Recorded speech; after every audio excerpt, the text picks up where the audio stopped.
আসসালামু আলাইকুম, কেমন আছেন সবাই? আশা করি যে যেখান থেকে দেখছেন ভালো আছেন এবং সুস্থ আছেন, নিজের পরিবারের সাথে নিরাপদে আছেন। সারাদিন রোজা রেখে এরকম একটা যদি জুস আপনার সামনে থাকে, এটা আপনার সারাদিনের ক্লান্তিটা দূর করতে সাহায্য করবে। বিশেষ করে তারাবির নামাজের পর অনেক বেশি টায়ার্ড লাগে, তখন কিন্তু এরকম একটা জুস আপনি খেতে পারেন। আপনার শরীর আর মন দুটাকেই প্রশান্তি করে দেবে। আজকে বানাচ্ছি পাইনাপেল অ্যান্ড মিন্ট জুস। তার জন্য নিয়েছি ছোট একটা আনারস, যেগুলো 30 টাকা দামের, সেগুলো। তারপরে একটা লেবু নিয়েছি, তারপর আছে একটা কাঁচামরিচ, আর আছে পুদিনা পাতা, আর কিছু লেবু গোল গোল করে কেটে নিয়েছিলাম। এখানে ওই তো আনারসটা দিয়ে দিয়েছি, আর আনারসটা কিন্তু বেশ মিষ্টি ছিল। দিয়ে দিয়েছি কাঁচামরিচ, তারপরে দিয়েছি পুদিনা পাতা, এখন দিচ্ছি লেবুর রস।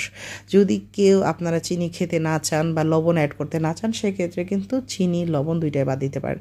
এখানে দিচ্ছি হাফ চা চামচ পরিমাণ লবণ, তারপরে দিচ্ছি 2 টেবিল চামচ, তার থেকে একটু বেশি চিনি। ওই যে বললাম আনারসটা মিষ্টি ছিল, যখন কিনছিলাম আনারসটা মামা বললো যে আনারসটা অনেক বেশি মিষ্টি হবে। তারপর দিয়ে দিয়েছি 1 চা চামচ পরিমাণ হচ্ছে বিট লবণ। 1 চা চামচ বলছি কারণ 1 টেবিল চামচের অর্ধেক হচ্ছে 1 চা চামচ। তারপর পরিমাণ মতো পানি দিয়ে ভালো করে এটাকে ব্লেন্ড করে ছেঁকে নিলেই কিন্তু ভীষণ মজার পাইনাপেল অ্যান্ড মিন্ট জুসটা রেডি।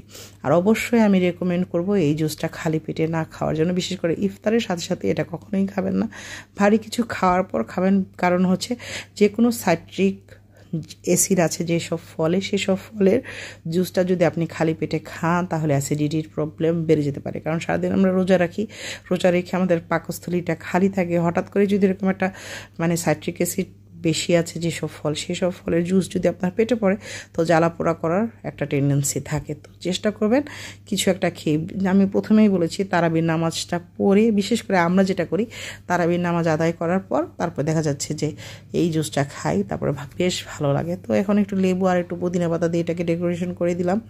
যদি রেসিপি ভালো লেগে থাকে অবশ্যই লাইক, কমেন্ট ও শেয়ার করতে ভুলবেন না। আর হ্যাঁ, আনারস কিন্তু এখনও বাজারে পর্যাপ্ত পরিমাণ পাওয়া যাচ্ছে, ট্রাই করে দেখতে পারেন। ভীষণ মজার একটা juice, pineapple and mint juice.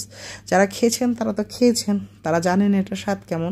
সারাদিন রোজা রেখে আমাদের বডিটা ডিহাইড্রেট হয়ে থাকে, তো আপনার বডিকে হাইড্রেট করার জন্য এরকম একটা জুস কিন্তু অনেক উপকারী। আর যদি রেসিপি ভালো লেগে থাকে অবশ্যই লাইক, কমেন্ট ও শেয়ার করতে ভুলবেন না। আর অবশ্যই ট্রাই করলে জানাবেন কেমন লাগলো। ধন্যবাদ সবাইকে, ভালো থাকবেন সবাই।